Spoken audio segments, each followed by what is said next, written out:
নমস্কার। স্বামী শিষ্য সংবাদ নিয়ে যে পর্বগুলি চলছিল তার মধ্যে আজকে অষ্টম পর্ব, তৃতীয় পল্লী। স্বামীজির সাথে শিষ্যের তৃতীয় দিনের দেখা। স্বামী শিষ্য সংবাদ বইটির একদম প্রথম থেকে আমরা শুরু করেছি পাঠ করে যথাসম্ভব আলোচনা করার আমি আমার সাধ্য মতন চেষ্টা করছি। তো এই মুহূর্তে যারা দেখছেন, যদি একটু জানান যে সাউন্ডে কোনো রকম অসুবিধা হচ্ছে কিনা, তাহলে একটু সুবিধা হয় আমার। কারণ রোজই প্রায় সাউন্ড নিয়ে কিছু না কিছু প্রবলেম হয়, আসলে যান্ত্রিক গোলযোগ বোঝাও যায় না ব্যাপারটা। আজকের যে বিষয়টা একটু নয়, বেশ গম্ভীর বিষয়। আজকে স্বামী বিবেকানন্দ তার শিষ্য শ্রী শরৎচন্দ্র চক্রবর্তীকে ভাব সমাধি এবং নির্বিকল্প সমাধির বিষয় নিয়ে আলোচনা করছেন। আবারও বলছি, সাউন্ডের অসুবিধা আছে বা নেই একটু কনফার্ম করো বা করবেন যারা রয়েছেন। তো ভাব সমাধি এবং নির্বিকল্প সমাধি, এই দুইটি বিষয় নিয়ে কে আলোচনা করছেন না? স্বামী বিবেকানন্দ। থ্যাংক ইউ দেব তালুকদার, যিনি স্বয়ং ব্রহ্মবিজ্ঞানী। ব্রহ্মবিজ্ঞানীকে আর ব্রহ্মজ্ঞানীকে, ব্রহ্মজ্ঞানী তাকেই বলা হয় যিনি তাকে জেনেছেন। তাকে অর্থে যিনি নিজেকে জেনেছেন। তাকে বলতে বাইরের কোনো মানুষ নন, বাইরের কোনো দেব দেবতা নন। যিনি নিজেকে জেনেছেন সে হচ্ছেন ব্রহ্মজ্ঞানী। সে বলতে পারছে অহং অয়ং ব্রহ্মাস্মি। আর ব্রহ্মবিজ্ঞানীকে না, যে তাকে বিশেষভাবে জেনেছে। বিজ্ঞানী বিশেষভাবে জানা। তো এই বিশেষভাবে জানাটা কেমন হয়? আগেও অনেকবার এটা নিয়ে হয়তো কথা হয়েছে, আবারও বলছি। বিশেষভাবে জানাটা তেমনই হয়, আমি দার্জিলিংয়ে গেছি। দার্জিলিংয়ে বসে গ্লেনারিজে কফি খেতে খেতে কাঞ্চনজঙ্ঘা দেখেছি, আবার ট্রেনে করে বাড়ি ফিরে এসেছি। কিন্তু কারুর হয়তো হয়ে গেল যে তার দার্জিলিংটাই ভালো লেগে গেল, সে দার্জিলিংয়ে থেকে গেল, সে গ্লেনারিজে একটা চাকরিও নিয়ে নিল, সে রোজই ওখানে বসে কফি খায় আর কাঞ্চনজঙ্ঘা দেখে। তার আশা নেই, তার ফেরা নেই। সে ফিরে এসে দার্জিলিংয়ের গল্প মানুষের কাছে করছে না। সে ফিরে এসে ফেসবুকে লিখছে না যে দার্জিলিংয়ে খুব ভালো কফি খেয়েছিলাম, গ্লেনারিজের ওই যেই ব্যালকনিটা রয়েছে ওখানে বসে কফি খেতে খেতে কাঞ্চনজঙ্ঘাটা কত সুন্দর লাগছিল। যে ব্রহ্মজ্ঞানী সে এভাবে বর্ণনা করবে। আর যে ব্রহ্মবিজ্ঞানী, যে তাকে বিশেষভাবে জেনেছে, সেও ফেসবুকে আপডেট দেবে। মানে এই আমি এটা বোঝানোর জন্য বলছি ফেসবুকে আপডেটের বিষয়টা, যেহেতু যেই সময় যেই বিষয়টা মানুষ বেশি করে বোঝে, সে কিভাবে আপডেট দেবে? সে গ্লেনারিজে বসে কফি খেতে খেতে বলবে, এখন বসে গ্লেনারিজে কফি খাচ্ছি, সামনে কাঞ্চনজঙ্ঘা দেখা যাচ্ছে, মেঘে এতটা ঢাকা পড়েছে, এত ডিগ্রি পারদ পারদ নেমেছে, পারদের তাপমাত্রা এত ডিগ্রি ছুঁয়েছে, এতটা মাথায় টুপি পরেও ঠান্ডায় কাঁপছি। সে একদম ওখানে বসে কথা বলছে।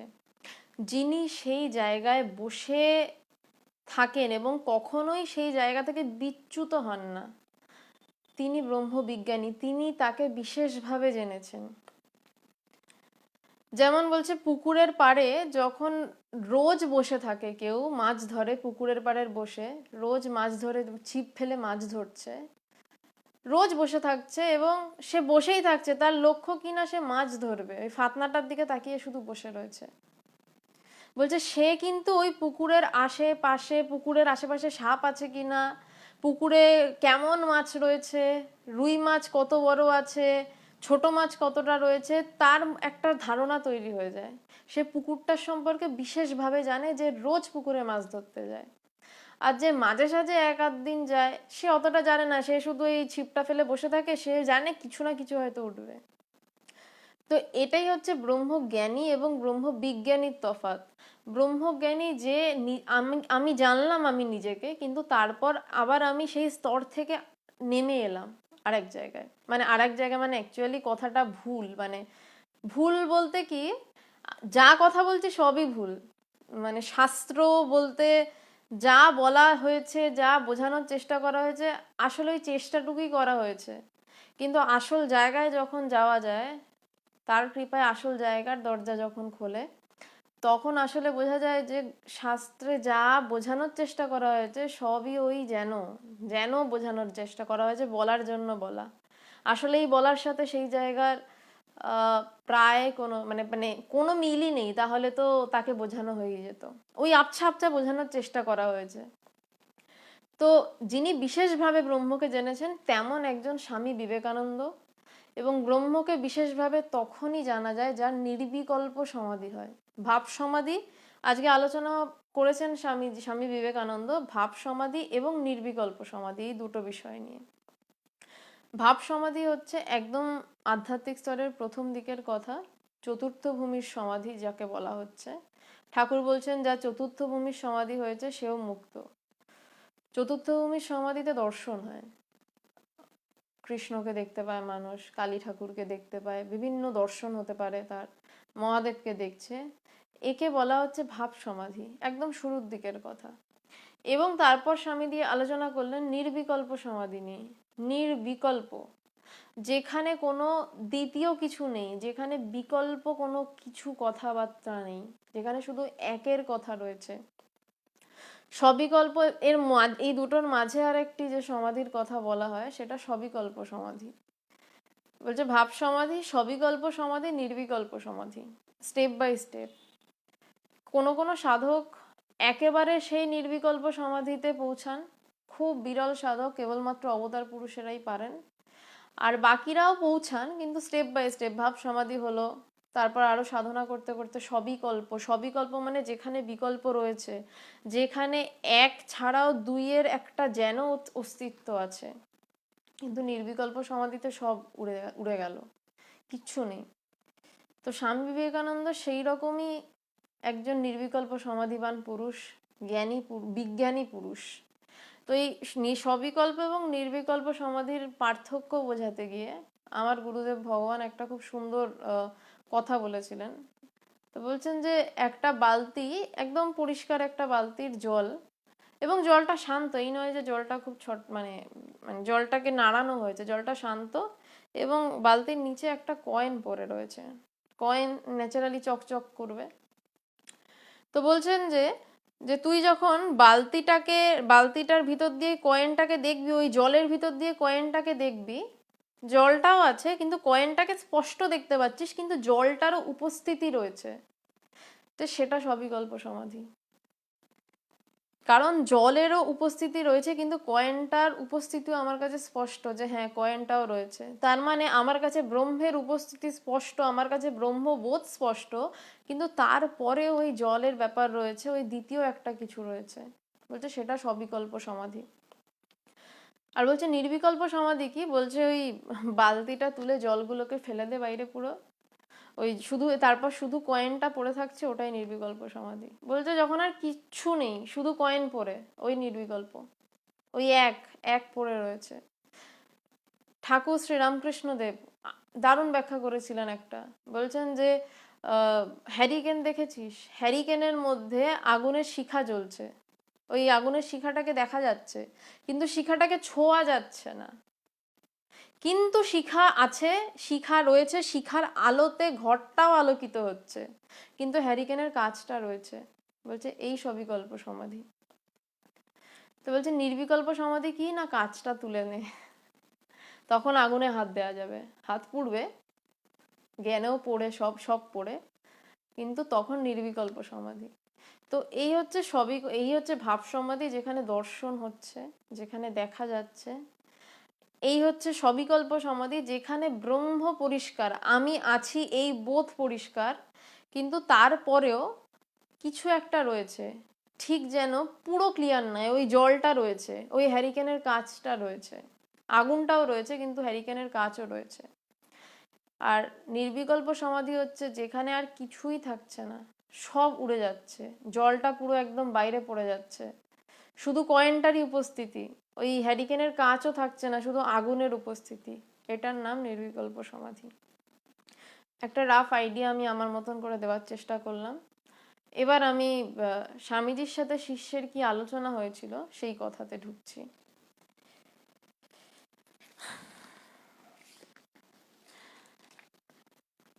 এই টপিকটা শুরুর আগের একটা ছোট্ট অংশ আগের দিনের বাকি ছিল, সেটা বলছি। সাধারণ মানে সবসময় যে মহাপুরুষেরা কথা বলতে গেলে ভীষণ ভাবগম্ভীর কথা বলবেন তা তো হয় না, কিছু সাধারণ কথাবার্তাও থাকে, সেই সাধারণ কথাবার্তাগুলো আবার জীবনের জন্য খুব কাজে লেগে যায়। তো এমনই একটা কথাবার্তা চলছে। স্বামীজি বলছেন যে আর এক কথা, ওদেশের লোকেরা ভাবে যে যত ধর্মপরায়ণ হবে সে বাহিরের চালচলনে তত গম্ভীর হবে, মুখে অন্য কথাটি থাকবে না। একদিকে আমার মুখে উদার ধর্মকথা শুনে ওদেশের ধর্মযাজকেরা যেমন অবাক হয়ে যেত, বক্তৃতান্তে বন্ধু বান্ধবদের সহিত ফষ্টি নষ্টি করতে দেখে আবার তেমনি অবাক হয়ে যেত। মুখের উপর কখনো কখনো বলেও ফেলতো, স্বামীজি আপনি একজন ধর্মযাজক, সাধারণ লোকের মতন এরূপ হাসি তামাশা করা আপনার উচিত নয়, আপনার ওরূপ চপলতা শোভা পায় না। বলছে কারণ স্বামীজি প্রচন্ড গম্ভীরভাবে ওখানে অদ্বৈত বেদান্ত বলছেন, ব্রহ্মের কথা বলছেন। এবার বলার পরই হয়তো ওখানকার যে সমস্ত ধর্মযাজক পাদ্রীরা যারা রয়েছেন তারা জানছেন হচ্ছে যে যত গম্ভীর তার ভিতরে তত মানে গম্ভীর আধ্যাত্মিক ব্যাপার। তো স্বামীজির কাছে তারা তারপরেই দেখতেন যে স্বামীজি বন্ধু বান্ধবদের সাথে ইয়ার্কি মারছেন, বলছে আমি ফষ্টি নষ্টি করছি তাদের সাথে। ঠাকুর এই ফষ্টি নষ্টি শব্দটা খুব ইউজ করতেন। তো ন্যাচারাল ঠাকুরের ছেলে স্বামীজি, তো স্বামীজিও বলছেন যে তারপরেই আমি বন্ধু বান্ধবদের সাথে ফষ্টি নষ্টি করতাম। তো তখন তারা দেখে বলতেন যে আপনি ধর্মের কথা বলেন, আপনার এরূপ চপলতা শোভা পায় না। তো তার উত্তরে স্বামীজি বলছেন যে তদুত্তরে আমি বলিতাম, আমরা আনন্দের সন্তান, আমরা বিরসবদনে থাকবো কেন? ওই কথা শুনে তারা মর্মগ্রহণ করতে পারতো কিনা সন্দেহ। খুব কঠিন কথা, মানে হাসতে হাসতে স্বামীজি কঠিন কথা বলে দিলেন। বলছেন যে আমরা আনন্দের সন্তান, আমরা বিরসবদনে থাকবো কেন? ব্রহ্মজ্ঞান কিন্তু শুষ্ক নয়। কেউ এটা ব্রহ্মজ্ঞানী হলো সে সারাক্ষণ গম্ভীর হয়ে মুখ ঝুলিয়ে ধ্যান করছে তা নয়। বলছে সে তখন আনন্দে ফেটে পড়বে, সে তখন আনন্দ করবে, তার কারণ তার সমস্ত কিছু তার। মানে আমি জানি এই বাড়িটা আমার, যে বাড়িতে বসে কথা বলছি এই বাড়িটা আমার, আর এই বাড়ির সামনের জমিটা আমার নয়। কিন্তু তখন যে যে জ্ঞানী হবে, যার মধ্যে সেই ব্রহ্মজ্ঞানের অনুভব হবে, তখন তার মধ্যে সমস্ত কিছু উড়ে যাবে। মানে সে জানে এই বাড়ি ওই বাড়ি সেই বাড়ি কিচ্ছু নেই, সম্পত্তি সম্পত্তি সব ভুলভাল বেকার কথা। সে তখন নিজের মধ্যে নিজে ডুবে থাকবে। তাই বলছেন আমরা আনন্দের সন্তান। বলছে সেই তো আনন্দ করবে। এই প্রসঙ্গে স্বামীজির একটা কথা বলি। স্বামীজি কোনো একটা জায়গা থেকে ফিরছিলেন বা যাচ্ছিলেন, হোয়াট এভার মনে নেই, ডেকের উপর দাঁড়িয়ে স্বামীজি ডেকের মধ্যে দাঁড়িয়ে, জাহাজের ডেকে। তো স্বামীজি কমলা লেবু খাচ্ছিলেন। স্বামীজি কমলা লেবু খাচ্ছিলেন না, স্বামীজির সাথে আরেকটি লোক ছিলেন, তিনি কমলা লেবু খাচ্ছেন। তো এবার সে খুব তাড়াহুড়ো করে খাচ্ছে। তো স্বামীজি তাকে বলছে যে এত তাড়াহুড়ো করে কেন কমলা লেবুটা তুমি খাচ্ছ, তুমি ধীরে সুস্থে শান্তি করে খাও। তো তখন লোকটি স্বামীজিকে প্রশ্ন করেছিল যে আপনি তো সন্ন্যাসী, আপনি এই জগৎটাকে কিরম করে উপভোগ করেন? স্বামীজি বলছেন এই যে তুমি কমলা লেবুটা খাচ্ছ না, তুমি এত তাড়াহুড়ো করে খাচ্ছ, আমি এই জগৎটাকে ঠিক তেমন ভাবে উপভোগ করি। এই কমলা লেবুর কোয়াগুলোকে আমি একটা একটা করে ছাড়াই, তারপর খুব শান্তি করে ধীরে ধীরে সেগুলোকে মুখে ফেলি, ধীরে ধীরে চিপে চিপে তার থেকে রস গ্রহণ করি। এইভাবে আমি জগৎকে উপভোগ করি। সবাই তো জগতে ছুটছে, মানে কিভাবে জগৎটার থেকে কে কিভাবে খাবলে কিছু নিয়ে নিতে পারে, এই জন্য সবার ছোটা। কিন্তু যার সেই বোধ হবে, যার সেই অনুভব হবে, সে তো সেই খাবলা খাবলিতেই যাবে না, তার তো জগৎ থেকে কিছু নেওয়ার থাকবে না। সে তো নিজে স্বয়ং সম্পূর্ণ। মানে আমি যে কথাটা বলছি স্বয়ং সম্পূর্ণ, এই যে শুধু কথার জন্য কথা তা নয়, এটা অনুভব হয়। এবং এই অনুভবটা এটা নয় যে কোনো ইলিউশন। এই স্বামীজিকেই স্বামী বিবেকানন্দকে আমেরিকাতে একজন ভদ্রমহিলা বলেছিলেন, বোধহয় তিনি নিবেদিতা বা মেরি হেল কেউ একজন হবেন, আমি ভুলও হতে পারি, বাট ওদের দুজনের মধ্যে কেউ একজন, যে আপনি এই সমস্ত আধ্যাত্মিক কথা বলে মানুষকে হিপনোটাইজ করছেন কেন? তো স্বামীজি উত্তর দিয়েছিলেন যে তোমরা তো হিপনোটাইজড হয়েই আছো, আমি ডিহিপনোটাইজ করছি। যে তোমরা তো হিপনোটাইজডই হয়ে আছো, মানে রোজ ঘুমাচ্ছ, সকালবেলা উঠছি, বিভিন্ন চিন্তা আসছে। এবং ছোটবেলা থেকে আমাদেরকে যদি শেখানো হতো যে তোমরা যদি যারা নিগ্রো, তাদেরকে ছোটবেলা থেকে শেখানো হয়েছে তোমরা এরকম গাছের পাতা ফাতা দিয়ে জামা কাপড় পরবে, এটাই সভ্যতা। ওরা সেটাকেই ঠিক বলে জানে, ওটা ওদেরকে ওভাবে শিখিয়ে দেওয়া হয়েছে। আবার আমরা যারা শহুরে সভ্য মানুষ, তাদের ছোটবেলা থেকে বাবা মা খুব সুন্দর করে জামা কাপড় পরান, এবং আমরা এটা জেনেই বড় হই যে এই রকম করে দোকান থেকে জামা কাপড় কিনে পরেই থাকতে হয়, এর নামই সভ্যতা। তো অ্যাকচুয়ালি প্রত্যেককে ছোটবেলা থেকে হিপনোটাইজডই করা হচ্ছে। স্বামীজি দারুণ বলেছিলেন যে তোমরা হিপনোটাইজড হয়ে আছো, তোমাদের মাথায় ছোট থেকে যেই চিন্তাগুলোকে পুড়ে দেওয়া হয়েছে, যেই চিন্তাগুলোকে মাথার মধ্যে ঢুকিয়ে দেওয়া হয়েছে, সেই চিন্তাগুলো নিয়েই আছো। সেই চিন্তাগুলো আমি সরাচ্ছি। স্বামীজি বলেছিলেন আমি ডিহিপনোটাইজ করছি। তার মানে কি? আমি চিন্তাগুলোকে সরাচ্ছি। চিন্তাগুলোকে সরিয়ে কি করছি? অন্য কোনো চিন্তা পুড়ে দিচ্ছি না। তুমি আসলে কি, তোমার সত্তাটা আসলে কি, আমি সেটা নিয়ে কথা বলছি। তো তাই স্বামীজি বলছেন যে আসলে তো আমরা সেই আনন্দের সন্তান, আমরা বিরস বদনে থাকবো কেন? আমরা তাকে জেনেছি, আমরা নিজেকে জানি, তো আমরাই তো আনন্দ করব। আর কে আনন্দ করবে? যে সকালবেলা উঠে চিন্তা করতে বসবে যে জগৎ থেকে কয়েক কোটি টাকা, বা কেউ ভাবে কয়েক কোটি টাকা কিভাবে আজকে রোজগার করবে, আর কেউ ভাবে কিভাবে আজকে 1000 টাকা কোনো মতে বসের থেকে বের করবে। এরম ভাবে আনন্দে থাকবে? এরম ভাবে আনন্দে থাকা যায়? তো বলছে যে না, যে তাকে জেনেছে সে আনন্দে থাকে। এবার আসল টপিকে ঢুকছেন স্বামীজি। সেদিন স্বামীজি ভাব সমাধি ও নির্বিকল্প সমাধি সম্বন্ধেও নানা কথা বলেছিলেন, যতদূর সাধ্য নিম্নে তাহা পুনরাবৃত্তি করা গেল। স্বামীজির মুখের কথা এবার হচ্ছে। বলছেন, স্বামীজি বলছেন, মনে করো একজন হনুমানের মতন ভক্তিভাবে ঈশ্বরের সাধনা করছে। ভাবের যত গাঢ়তা হতে থাকবে, ওই সাধকের চলন বলন ভাবভঙ্গি এমনকি শারীরিক গঠনাদিও ওইরূপ হয়ে আসবে। ওইরূপ একটা ভাব নিয়ে সাধক ক্রমে তদাকারাতীত হয়ে যায়। কোন প্রকার ভাবের চরম অবস্থার নামই ভাব সমাধি।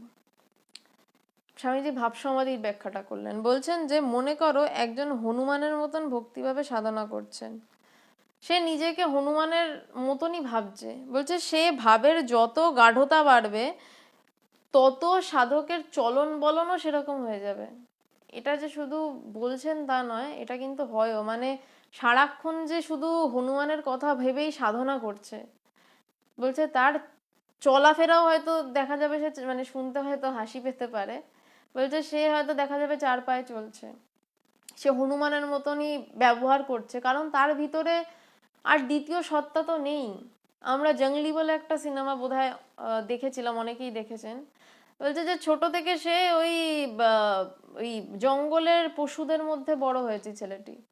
তো ছেলেটি কথা বলতে জানে না, ছেলেটা গাছ বেয়ে ওঠে, 4 পায়ে দিয়ে হাঁটে, ওই হুপ হুপ করে শব্দ করে। তো সে যেমন শিখেছে, মানে যেমন শিখেছে মানে সে ছোট থেকে শিখেছে। আর এখানে বলছে যে যে সেই ভাব নিয়ে ক্রমাগত ডুবে যাচ্ছে। আমরা এইভাবে কথা বলছি। আমি তো আজকে এই অদ্বৈত বেদান্ত নিয়ে কথা বলছি, আমি আজকে অদ্বৈত বেদান্ত নিয়ে কথা না বলে আমি রাজনীতির অ্যানালিসিস নিয়েও কথা বলতে পারতাম, কিন্তু বলছি না, তার কারণ আমি ওই চিন্তাটা নিয়ে ডুবে নেই। কখনো কখনো হয়তো বলে থাকি, কিন্তু ওইটা নিয়ে আমি অতটা দৃঢ় বা গাঢ়ভাবে জানি না।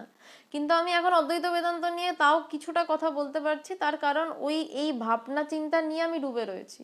তো তেমনই স্বামীজি বলছেন যে ভক্তিভাবে যে যেই ভাবে সাধনা করছে, তো সে তার চলন বলন আকার ইঙ্গিত তো হয়ে যায়। এবং কখনো কখনো দেখা যায় যে যেন তার শারীরিক গঠনেরও বদল হতে শুরু করেছে।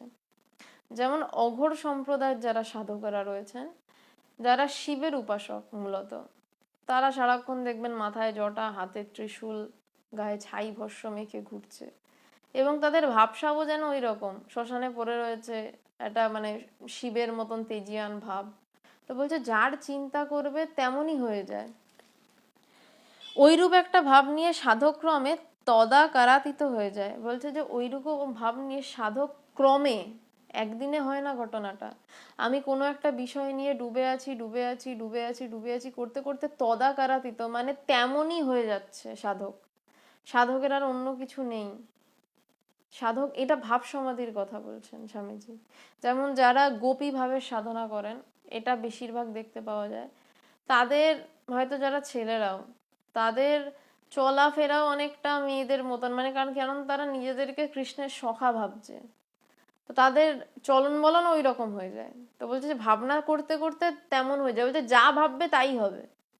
আমি যদি আজকে সারাক্ষণ মাথায় মানে রান্না বান্নার চিন্তা করি, আমি হয়তো বড় রাঁধুনি হব।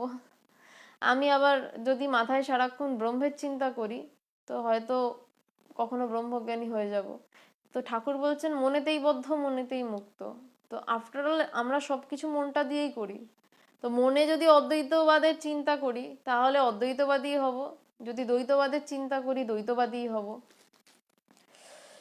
কোনো প্রকার ভাবের চরম অবস্থার নামই ভাব সমাধি। বলছে কোনো প্রকার ভাবের চরম অবস্থা, বলছে যে কোনো প্রকার ভাব, যেখানে ভাব মানে দ্বিতীয় কোনো বস্তু রয়েছে, দ্বিতীয় কিছু চিন্তার বিষয় রয়েছে, সেই ভাবের চরম অবস্থা যখন হয় তখন সেটাই ভাব সমাধি।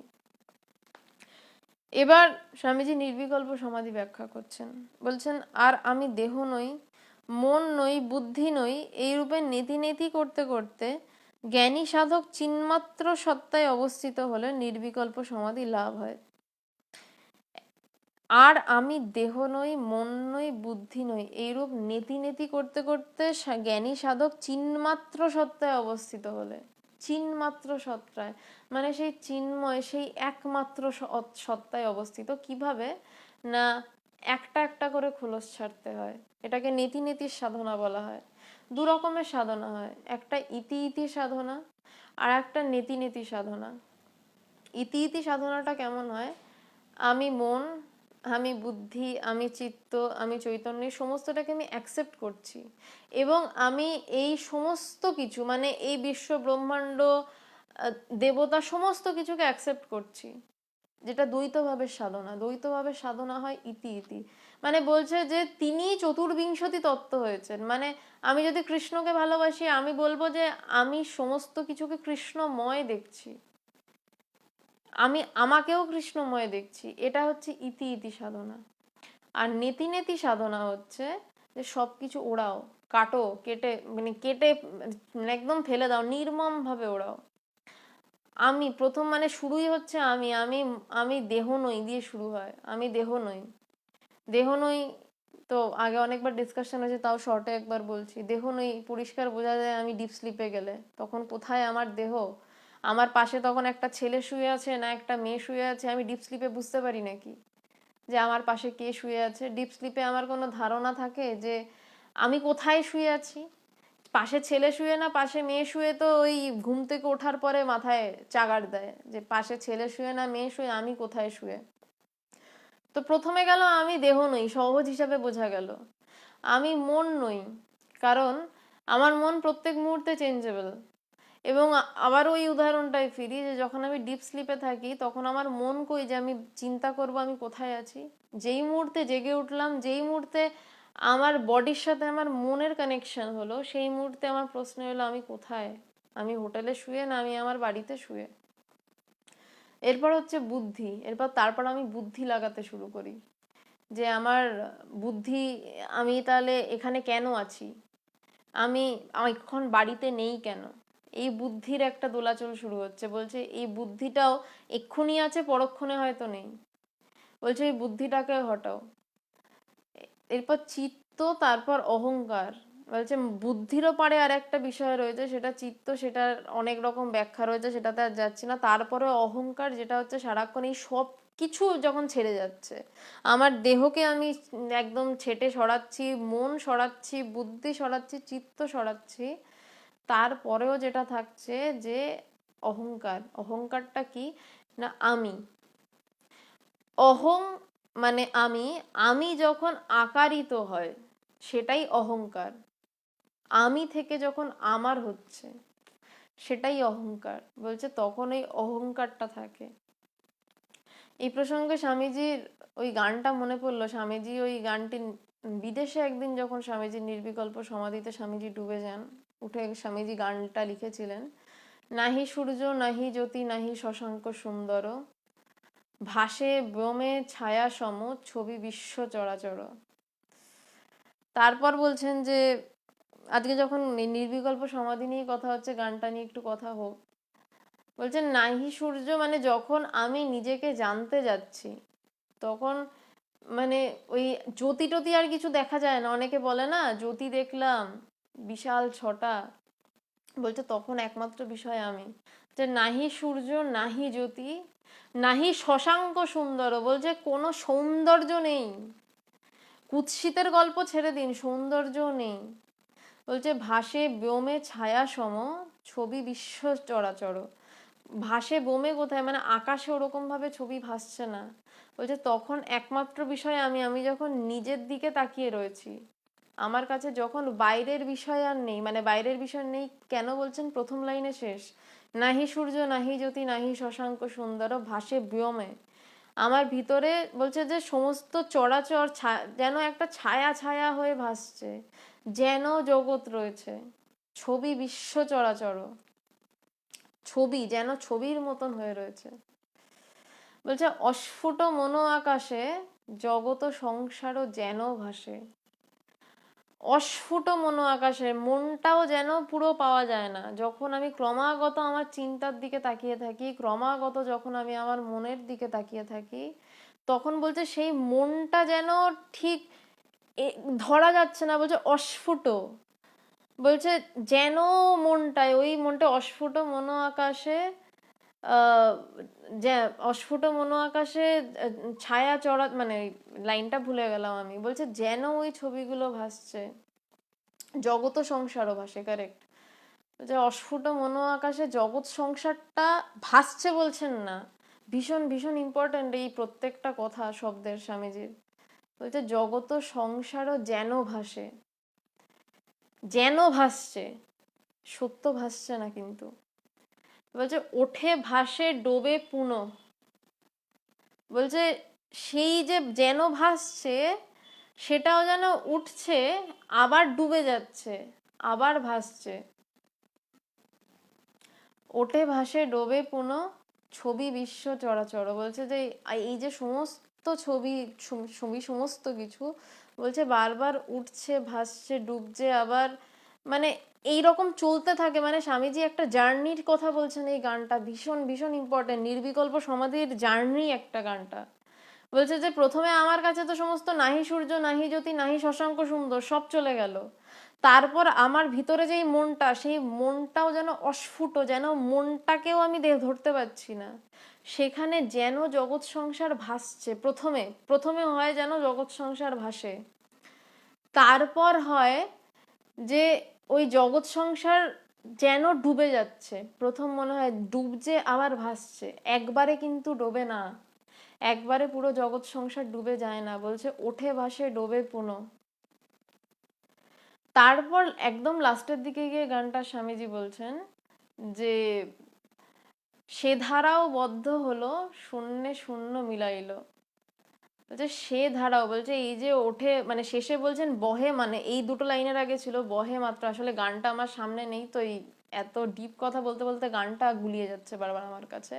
তারপর বলছেন যে বহে মাত্র আমি আমি, বলছেন যে এই যে বারবার করে ওঠে ভাসে ডোবে পুনঃ, এই একবার চিন্তা উঠছে আবার ডুবছে, চিন্তা উঠছে কোথা দিয়ে, সেই ভিতর দিয়ে, সেই সেই সেই উৎসস্থল থেকে চিন্তা উঠছে। চিন্তা আমার বাইরে কোথাও থেকে আসে না, কোনোদিন আমার চিন্তা বাইরে আসে না, সেটা থোড়ি আমি বুঝি বা না বুঝি। স্বামীজির এই যে জার্নিটার কথা বলছেন, নির্বিকল্প সমাধির যে জায়গাটার কথা বলছেন, আস্তে আস্তে যাওয়ার জায়গাটা, বলছেন যে বাইরে তো কিছু নেই, কিন্তু বলছেন চিন্তা উঠছে, সেই চিন্তাটা ওঠে ভাসে ডোবে পুনঃ, মানে কোথা থেকে উঠছে এটা কিন্তু প্রশ্ন। যেই উৎসটা থেকে উঠছে, স্বামীজি উৎসটার দিকে তাকিয়ে রয়েছেন, বলছে সেখান থেকেই চিন্তা উঠছে, সেখানেই চিন্তা ডুবছে, কিন্তু ওই উৎসটাকে ধরা যাচ্ছে না। এই উৎসটাকে ধরার জন্যই সাধনা। ওঠে ভাসে ডোবে পুনঃ অহং স্রোতে নিরন্তর। বলছে কোথা থেকে উঠছে ভাসছে সেই জায়গাটাকে, এই জায়গাগুলোকে আস্তে আস্তে আস্তে আস্তে ধরতে হয়। সাধনা করতে করতে সাধকের কাজ এটাই যে আস্তে আস্তে এই জায়গাগুলোতে পৌঁছানো, সূক্ষ্ম হতে হতে হতে প্রথমে বলছেন যে সূর্য নেই, জ্যোতি নেই, কিচ্ছু নেই। তারপর বলছেন যেন ছায়া চরাচরটাকে যেন অস্ফুট মনো আকাশে দেখতে পাচ্ছি। তারপর বলছেন যে ওই যে যেটুকু দেখতে পাচ্ছিলাম সেটাও যেন ডুবজে ভাসছে। তারপর বলছেন যে কোথায় ডুবজে ভাসছে? অহংস্রোতে, নিরন্তর। বলছে অহংস্রোতে, অহংস্রোতটা নিরন্তর, সেখানে ডুবজে ভাসছে।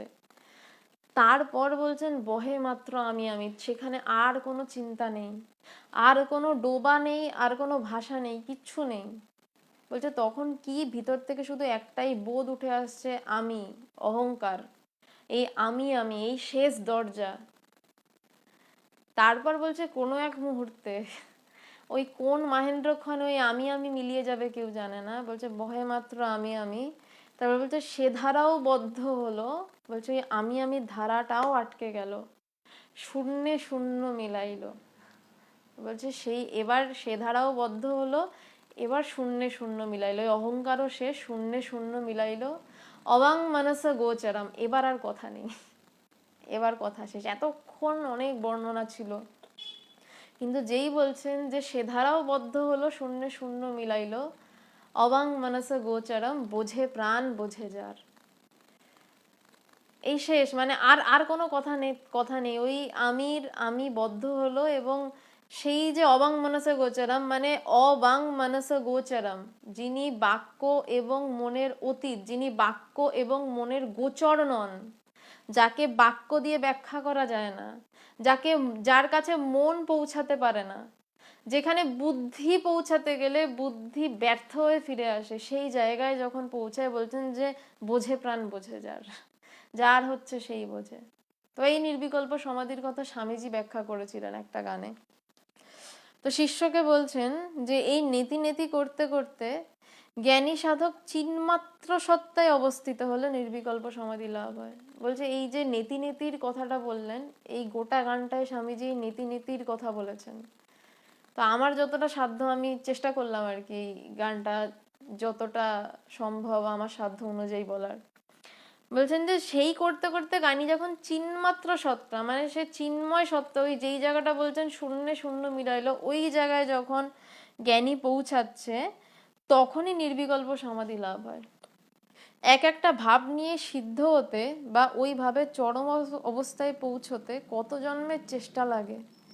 ভাবরাজ্যের রাজা আমাদের ঠাকুর কিন্তু 18টা ভাবে সিদ্ধি লাভ করেছিলেন। ভাব মুখে না থাকলে তার শরীর থাকতো না, এ কথাও ঠাকুর বলতেন। তো বলছেন যে ভাব, মানে স্বামীজি নির্বিকল্প সমাধির কথা বলতে বলতে তারপর ঠাকুরের কথায় চলে এলেন, আবার ভাবে চলে এলেন। কেন ভাবে চলে এলেন এটাও একটা ব্যাপার। অদ্বৈতবাদী সাধকেরা না বেশিক্ষণ সেই অনন্ত সত্তার কথা বলেন না। কেন বলেন না বা প্রসঙ্গান্তর করেন? কারণ ধরুন আপনি খুব সুন্দর একটা জায়গায় গেছেন, তো আপনার মন কি চাইবে? বারবার ওই জায়গায় যাই গিয়ে। কে এই পচা জায়গায় থাকতে চায়? বলবে না না আমি সিমলায় গিয়ে বরফ বরফ পড়া দেখবো, বারবার দৌড়াতে চায় মন। তো তেমনি অদ্বৈতবাদীদের মন তো প্রায় অনন্তেই থাকে, যারা ব্রহ্মবিজ্ঞানী। তো বেশি যখন অনন্তের কথা হয় না, তখন মনটা মানে প্রায় যেন লীন হতে যায়। তখন হয় কি, এটা মানে খুব হয়তো সূক্ষ্ম কথা বলছি, কিন্তু এটাই ঘটে। তখন যেন দেহ আর থাকতে চায় না, তখন দেহে থাকতে হবে, এই বিষয়টাই একটা চরম বিড়ম্বনা হয়ে যায়। তো তাই জন্য দেখবেন এই গোটা বইটাতেই স্বামীজি খুব উচ্চস্তরীয় আধ্যাত্মিক কথা বলতে বলতে চট করে ভাবে নেমে আসেন, অন্য কথায় চলে যান। বা যে শিষ্যরা থাকে তারা তাকে অন্য কথায় ঘুরিয়ে দেন, জাগতিক প্রসঙ্গে নামিয়ে দেন। কারণ তাকে নামিয়ে আনতে হয় স্তর থেকে, কারণ নইলে তার দেহ ছেড়ে দেওয়ার একটা ট্রেন্ড চলে আসবে। তো স্বামীজি চট করে ওই নির্বিকল্প সমাধির কথা বলতে বলতে বললেন যে এক একটা ভাব নিয়ে সিদ্ধ হতে কমসে কম মানে চরম অবস্থায় পৌঁছে কত জন্মের চেষ্টা লাগে। কেউ ভক্তি চেষ্টা করছে, ভক্তি নিয়ে সিদ্ধ হওয়ার, বলছে তার কত জন্ম লাগছে, সে সিদ্ধ হতে পারছে না। কিন্তু বলছে আমাদের ঠাকুর, স্বামীজির ভালোবাসাটা দেখুন, বলছে আমাদের ঠাকুর তার গুরু বলছে আমাদের ঠাকুর কিন্তু 18টি ভাবে সিদ্ধি লাভ করেছিলেন। আমরা সবাই জানি ঠাকুরের 18টি ভাব ছিলেন। 18টি ভাব তিনি মুসলিম ভাবে, খ্রিস্টান ভাবে, তিনি বৈদান্তিক ভাবে, ভক্তি ভাবে, তান্ত্রিক মতে সব ভাবে সিদ্ধি লাভ করেছিলেন। আপনারা যারা দক্ষিণেশ্বরে গেছেন, এটা এই জায়গাটা আপনাদের জানিয়ে রাখি, সবাই খুব একটা ওই জায়গাটায় যায় না। ঠাকুরের পঞ্চমুণ্ডির আসন আছে। তান্ত্রিকের কাছে পঞ্চমুণ্ডির যেই পঞ্চমুণ্ডির আসনে বসে কেউ সিদ্ধ হয়েছে সেটা মারাত্মক আসন, যে কেউ ওই আসনে বসতে পারে না। মানে 5টি মাথা লাগে সেই পঞ্চমুণ্ডির আসনে বসতে। এবং দক্ষিণেশ্বরে এখন ওই পঞ্চমুণ্ডির আসন রাখা, যেখানে বসে ঠাকুর সিদ্ধি লাভ করেছিলেন। এবং পঞ্চমুণ্ডির আসনের এমনই মহিমা যে বলে যে কোনো রকম মানে মনে উল্টোপাল্টা চিন্তা নিয়ে ওই পঞ্চমুণ্ডির আসনে বসে সাধনা করতে গেলে সাধককে ওই বিভিন্ন প্রেতরা ভয় দেখিয়ে হয় তুলে দেয়, নয় মেরে দেয়, যে কোনো একটা। তো ঠাকুরের যে শিষ্য ছিলেন লাটু মহারাজ, তিনি তাকে ঠাকুর পারমিশন দিতেন, তিনি কখনো কখনো এই পঞ্চমুণ্ডির আসনে বসে সাধনা করতেন। তো উনিও বলতেন যে দেখতাম কতজন এসে ভয় টয় দেখাতো, আমি চুপ করে বসে থাকতাম। লাটু মহারাজ অনন্য এক সাধু ছিলেন, স্বামী অদ্ভুতানন্দজি। তো এইবার একটা খুব ইম্পর্টেন্ট কথা বলছেন যে ভাব মুখে না থাকলে তার শরীর থাকতো না, এ কথাও ঠাকুর বলতেন। এই কেন বলছেন যে ভাব মুখে না থাকলে তার শরীর থাকতো না? কারণ সবসময় যদি অদ্বৈতবাদ মানে এই ধরনের যারা সিদ্ধ সাধক, তাদের তো মানে মন সততই অনন্তের দিকে মানে যাচ্ছে। তো তাদেরকে কিছু একটা ধরতে হয়, কারুর উপর একটা মন ফেলতে হয় চেষ্টা চরিত্র করে, যে আমি একে ধরে আছি। সারদা মায়ের কথা আমরা জানি, রাধু তার খুব প্রিয় ছিল। বোনজি বা ঠাকুরজি, ভাইজি কেউ একজন হবে রাধু। রাধু মাকে ভীষণ জ্বালাতো, কিন্তু মা রাধুকে ভীষণ ভালোবাসতেন। যে না, কারণ কি, মা রাধুকে ধরে থাকতেন পৃথিবীতে। কিন্তু সেই রাধুকেও যখন মা সরিয়ে দিলেন, মা শেষ সময় রাধুকেও কিন্তু সরিয়ে দিলেন, বিরক্ত হতেন, না তুই যা। তখন বুঝে গেছিল সবাই যে মা দেহে থাকবেন না, কারণ তিনি শেষ অবলম্বনটাও সরিয়ে দিলেন। কিছু একটা অদ্বৈতবাদীকে ধরতে হয়, নইলে সে থাকবে কি নিয়ে। কথায় কথায় শিষ্য ওই দিন জিজ্ঞাসা করিয়াছিল, মহাশয় ওদেশে কিরূপ আহারাদি করিতেন? একদম টপিক চেঞ্জ, লক্ষ্য করে দেখুন। শিষ্য এই কদিনে, শিষ্য যেহেতু মানে আগেও বেদান্ত চর্চা করতো, সে বুঝতে পেরেছিল স্বামীজির মন চড়ে যাচ্ছে, সে একদম টপিক চেঞ্জ করে বলছে, ওখানে কি খেতেন আপনি? স্বামীজি, ওদেশের মতোই খেতুম, আমরা সন্ন্যাসী, আমাদের কিছুতেই জাত যায় না। এটা খুব খুব দামি কথা বলছে, সন্ন্যাসীর জাত যায় না। কেন জাত যায় না? হিন্দুর জাত যায়, মুসলিমের জাত যায়, খ্রিস্টানের জাত যায়, জৈনের জাত যায়, সন্ন্যাসীর জাত যায় না। তার কারণ সন্ন্যাসী হওয়ার আগে সন্ন্যাসী নিজের হাতে নিজে শ্রাদ্ধ করে, বিরজাহম বলে তাকে। সেই শ্রাদ্ধ করে সন্ন্যাসী অ্যাকচুয়ালি সন্ন্যাসী হয়। তার মানে সে তার আগের জন্মের সবকিছুকে পুড়িয়ে ছাই করলো। এবং সেই জন্য বলতে পারেন এক প্রকার যার চারদিকে সন্ন্যাসী যারা, তারা চলমান ভূতই বলতে পারেন। তার কারণ তাদের তো মানে তাদের সবকিছু মানে শ্রাদ্ধ করে, তাদের শ্রাদ্ধের পরে যা হয় তাই। তো বলছেন যে সেই জন্য সন্ন্যাসীর জাত যায় না, সবার জাত যেতে পারে, যা খুশি খেতাম। এবং সন্ন্যাসীদের কিন্তু কোনো রকম বৈদিক কর্মকাণ্ডে অধিকার নেই। কারণ সন্ন্যাসীদের তো মানে তারা মৃত, এক প্রকার সমাজের চোখে তারা মৃত নিয়ম অনুসারে। তাই জন্য বিয়ে, শ্রাদ্ধ, পৈতে কিছুতে তারা থাকতে পারে না। এবং সন্ন্যাসী মারা গেলেও শ্রাদ্ধ আর হয় না, কারণ তাদের শ্রাদ্ধ আগেই হয়ে গেছে। তাদের ভান্ডার হয়, মানে বলছে বিদেহ মুক্তি, এমনি তো মুক্তি হয়েই গেছে, নিজেকে জানাই মুক্তি। বিদেহ মুক্তি মানে এই দেহটা এতদিন তাও একটু বন্ধন ছিল, বা দেহ থেকেও মুক্তি। তো সব সন্ন্যাসীরা আনন্দ করে খায় সন্ন্যাসীরা মারা গেলে। তো এটাকে বলা হয় সাধু ভান্ডারা। তো তাই স্বামীজি বলছেন যে আমাদের কিছুতেই জাত যায় না। এদেশে তিনি ভবিষ্যতে কি প্রণালীতে কার্য করিবেন তৎসম্বন্ধে ওই দিন স্বামীজি বললেন যে মাদ্রাজ ও কলিকাতায় 2টি কেন্দ্র করিয়া সর্ববিধ লোক কল্যাণার্থ নতুন ধরনের সাধু সন্ন্যাসী তৈয়ারি করিবেন। আরও বলিলেন যে ডিস্ট্রাকশন দ্বারা প্রাচীন রীতিসমূহ অযথা ভাঙিয়া সমাজ বা দেশের উন্নতি করা যায় না।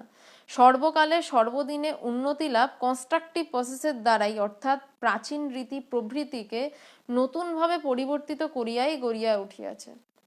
স্বামীজি কি সুন্দর মানে শুধু যে তিনি এই যে নির্বিকল্প সমাধি নিয়ে কথা বলতে বলতে চট করে এত মানে সেই কোথায় কথা বলছিলেন যেখানে কিছু নেই, সেখান থেকে একদম নেমে এলেন যে সমাজ কিভাবে তৈরি করা হয়। বলছে যার জ্ঞান যত গভীর তার এই ওঠানামা তত সহজ। বলছে সিঁড়ি দিয়ে, এটা খুব গোপন, মানে গোপন নয়, গভীর তত্ত্ব আর কি, খুব বেশি মানুষ জানে না। বলছে যে ছাদ, মানে সিঁড়ি দিয়ে উঠে তো ছাদে যেতে হয়, তো বলছে মানুষ জানে যে সিঁড়ি আলাদা, ছাদ আলাদা, কিন্তু যিনি বিশেষভাবে তাকে জেনেছেন, যিনি ব্রহ্ম বিজ্ঞানী, তিনি জানেন সিঁড়িটা যেই মেটেরিয়াল দিয়ে তৈরি, ছাদটাও সেই মেটেরিয়াল দিয়ে তৈরি। আমার গুরুদেবের নির্বিকল্প সমাধির পরে তার গুরুদেব, মানে স্বামী পবিত্রানন্দ মহারাজ, যখন তাকে লিখছেন যে হ্যাঁ তোমার জ্ঞান লাভের সংবাদ পাইয়া চক্ষু জলে ভরিয়া গেল, সেই চিঠিতে লেখা আছে যে সিঁড়ি যে মেটেরিয়াল দিয়ে তৈরি, ছাদও সেই মেটেরিয়াল দিয়ে তৈরি। মানে মেটেরিয়াল কিছু আলাদা নেই, সিঁড়িটাও ব্রহ্ম, ছাদটাও ব্রহ্ম, আলাদা কিছু নেই। ছাদে দাঁড়ালে ব্রহ্ম আর সিঁড়িতে নেমে এলে জগৎ, এমন কিছু নয়। তিনি সবকিছু হয়েছেন। তো এই যে স্বামীজি এই যে ওঠানামা, এই যে চরম কথা বলতে বলতে একদম সমাজের কনস্ট্রাকটিভ কাজ, সমাজ কিভাবে তৈরি হতে পারে, এই যে এত সহজে নেমে এলেন। বলছেন যার জ্ঞান যত গভীর সে তত সহজে এইরকম যাতায়াত করতে পারে, সে তত সহজে এত উচ্চতত্ত্ব বলতে বলতে আবার নেমে এসে এরকম কথা বলতে পারেন। তো স্বামীজি এটা খুব মানে এবার সামাজিক কথাই বলছেন যে পুরনো রীতিনীতি ভেঙে যে একদম নতুন করে কিছু করবে এরকম হয় না। বলছে পুরনো রীতিনীতিগুলোকে একটু ঠিকঠাক করে সেটাকে দিয়ে সমাজে ইমপ্লিমেন্ট করতে হয়। শিষ্যের মনে হয় স্বামীজি ওইভাবে কথা কহিতে কহিতে বলিতে লাগিলেন, একটি জীবের মধ্যে ব্রহ্ম বিকাশ হইলে হাজার হাজার লোক সেই আলোকে পথ পাইয়া অগ্রসর হয়। ব্রহ্মজ্ঞ পুরুষেরাই একমাত্র লোকগুরু, একথা সর্বশাস্ত্রে ও যুক্তি দ্বারা সমর্থিত হয়। অবৈদিক অশাস্ত্রীয় কুলুগুরু প্রথা স্বার্থপর ব্রাহ্মণেরাই এদেশে প্রচলন করিয়াছে। সেজন্যই সাধন করিয়াও লোকে এখন সিদ্ধ বা ব্রহ্মজ্ঞ হইতে পারিতেছে না। ধর্মের এই সকল গ্লানি দূর করিতেই ভগবান শ্রীরামকৃষ্ণ শরীর ধারণ করিয়া বর্তমান যুগে জগতে অবতীর্ণ হইয়াছেন। তাহার প্রদর্শিত সার্বভৌম মত জগতে প্রচারিত হইলে জগতের এবং জীবের মঙ্গল হইবে। তো স্বামীজি যেভাবে কথা বলছিলেন, তো শিষ্যের মনে হচ্ছে যে স্বামীজি এভাবে কথা কইতে কইতে বলতে লাগলেন যে একজন জীবের মধ্যেও যদি ব্রহ্ম বিকাশ হয় তাহলে হাজার হাজার লোকের লাভ। কেন বলছেন? আবার আর একটা কথাও রয়েছে স্বামী পবিত্রানন্দ মহারাজের, বলছে লক্ষ লক্ষ অজ্ঞানীর থেকে একজন জ্ঞানীর শক্তি অধিক। কারণ কি না, জ্ঞানী নিজেকে জানে আর লক্ষ লক্ষ অজ্ঞানী পরকে জানে। অজ্ঞান এবং জ্ঞানের মধ্যে শুধু এইটুকু তফাৎ যে জ্ঞানী নিজেকে জানছে, সে কি দিয়ে সব কিছু করছে তাই জানছে, আর অজ্ঞানী হচ্ছে সে সমস্ত কিছু করছে কিন্তু কি দিয়ে করছে তাই জানে না। সে সারাক্ষণ জ্ঞানটাকেই ব্যবহার করছে, সে কথা বলছে, সে ঝগড়া করছে, সে ভালোবাসছে, সে জ্ঞানটাকেই ব্যবহার করছে কিন্তু সে সেটা জানে না। কিন্তু বলছে যে জানে সে হাজার হাজার লোককে পথ দেখাতে পারে যদি একজনও জানতে পারে। ব্রহ্মজ্ঞ পুরুষেরাই একমাত্র লোকগুরু, কারণ ব্রহ্মজ্ঞ পুরুষ মানে যিনি ব্রহ্মকে জেনেছেন, তিনি ছাড়া লোকগুরু কিভাবে সম্ভব। একথা সর্বশাস্ত্রের যুক্তি দ্বারা সমর্থিত হয়। বলছে ধর্মের এ সকল গ্লানি দূর করতেই ভগবান শ্রীরামকৃষ্ণ শরীর ধারণ করিয়া বর্তমান যুগে অবতীর্ণ হইয়াছেন। তাহার প্রদর্শিত সার্বভৌম মত জগতে প্রচারিত হলে জগতের এবং জীবের মঙ্গল হইবে। মনে করে দেখুন, ঠাকুর বলছেন যত মত তত পথ। কোনোভাবেই কিন্তু ঠাকুর কোনো একটি নির্দিষ্ট কিছুকে ধরতে বলছেন না, গোড়া হতে বলছেন না, বলছেন না যে ভক্তি শ্রেষ্ঠ এবং অন্য কোনো মত শ্রেষ্ঠ নয়। ঠাকুর বলছেন যত মত সব পথ দিয়ে সেখানেই যাওয়া যাবে। কেন বলছেন? শুধু বলছেন নয়, ঠাকুর 18টা ভাবে সাধনা করে সেই এক জায়গাতেই পৌঁছেছিলেন, তাই ঠাকুর বলছেন। তার রাস্তাগুলো চেনা, তার রাস্তাগুলো জানা। এমন অদ্ভুত মহাসমন্বয়াচার্য বহু শতাব্দী যাবৎ ভারতবর্ষে ইতঃপূর্বে জন্মগ্রহণ করেন নাই। স্বামীজির একজন গুরুভ্রাতা এই সময় জিজ্ঞাসা করিলেন, তুমি ওদেশে সর্বদা সর্বসমক্ষে ঠাকুরকে অবতার বলিয়া প্রচার করিলে না কেন? এই হচ্ছে মোক্ষম প্রশ্ন।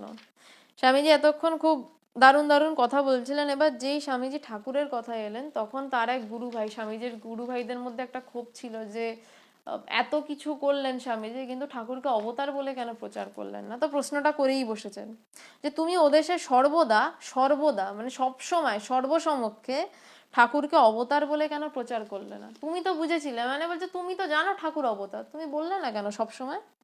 স্বামীজি ওরা দর্শন বিজ্ঞানের বড়াই করে। তাই যুক্তি তর্ক দর্শন বিজ্ঞান দিয়ে ওদের জ্ঞান গরিমা চূর্ণ করে দিতে না পারলে কোনো কিছু প্রতিষ্ঠা করা যায় না।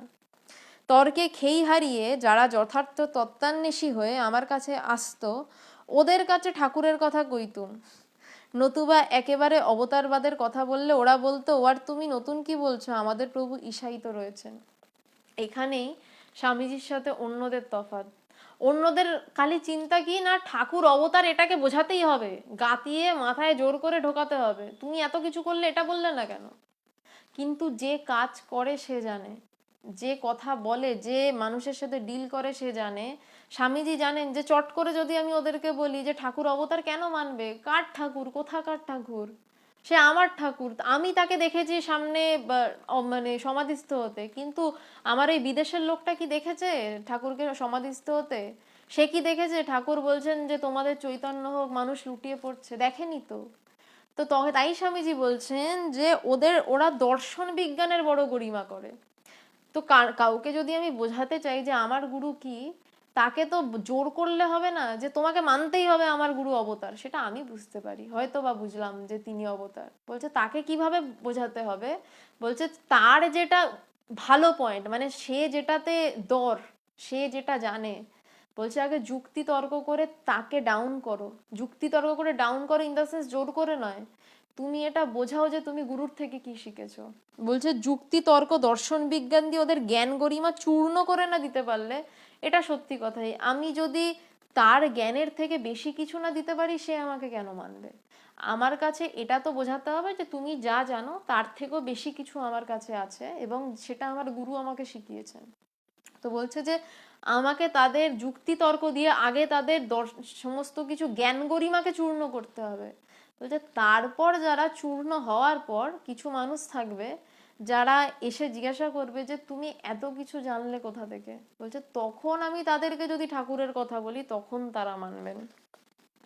বলছে যে তর্কে খেই হারিয়ে যথার্থ তত্ত্বান্বেষী হয়ে আমার কাছে যারা আসতো তাদের কাছে ঠাকুরের কথা কইতুম। স্বামীজি বলতেন, স্বামীজি কিন্তু বিদেশে গিয়ে নিজেকে প্রচার করেননি শুধু, যে নিজেকে প্রচার করতে হয়েছে মানে কি একটা ফেসকে তো সামনে দাঁড়াতেই হবে, কিন্তু তার কাছে যারা বলছে যথার্থ তত্ত্বান্বেষী, যথার্থভাবে যারা বিষয় জানতে আসতো, বলছে আমি তাদেরকে ঠাকুরের কথা বলতাম। তাহলে সবার সামনে যদি আমি বলি ঠাকুর অবতার, এই দেখেছি ওই দেখেছি, ওরা তো খেলো করবে, ঠাকুরকে ছোট করবে, বলবে নতুন কি বলছো, আমাদের ঈশা রয়েছে, আমাদের যীশু খ্রিস্ট রয়েছেন। 3-4 ঘণ্টা কাল ওইরূপে মহানন্দে অতিবাহিত করিয়া শিষ্য সেদিন অন্যান্য আগন্তুক ব্যক্তিগণের সহিত কলিকাতায় ফিরিয়া আসিয়াছিল। এই আজকে ঠাকুরের সেই স্বামী শিষ্য সংবাদের শিষ্যের সাথে স্বামীজির তৃতীয় দিনের সাক্ষাৎকার শেষ হলো। আজকে অনেকক্ষণ ধরে লাইফটা চললো, তার কারণ আর কিছু অংশ বাকি ছিল ওই ভাব সমাধি এবং নির্বিকল্প সমাধির পরে, তো সেইটা শেষ করলাম, কারণ নইলে পরের দিন শুধু ওইটা নিয়ে একটা সেশন যেত। তো আজকে বেশ কিছু সূক্ষ্ম বিষয় নিয়ে আলোচনা করেছি এবং বেশ গম্ভীর কিছু বিষয় নিয়ে আলোচনা হয়েছে। যারা এখন দেখছিলেন তারা অবশ্যই পারলে জানাবেন কেমন লাগলো, আর যারা হয়তো বা পরে দেখবেন, অনেকে পরেও দেখেন, তারা কমেন্টে জানাবেন যদি তাদের কোনো প্রশ্ন থাকে বা কেমন লাগলো, যা আপনাদের ইচ্ছা জানাতে পারেন। এবং যদি কোনো প্রশ্ন থাকে জানাবেন, আমি চেষ্টা করব আমি যতটা পারি, আমি আমার গুরু থেকে যতটা বুঝেছি বা তিনি আমায় যতটা বুঝিয়েছেন সেই অনুযায়ী পরের দিন আপনাদের প্রশ্নের উত্তর দিতে। পরের দিন স্বামীজির সাথে শিষ্যের চতুর্থ দিনের দেখা সাক্ষাৎ নিয়ে আলোচনা হবে, স্বামী শিষ্য সংবাদের বৃহস্পতিবার সন্ধ্যে 8টা নাগাদ। নমস্কার।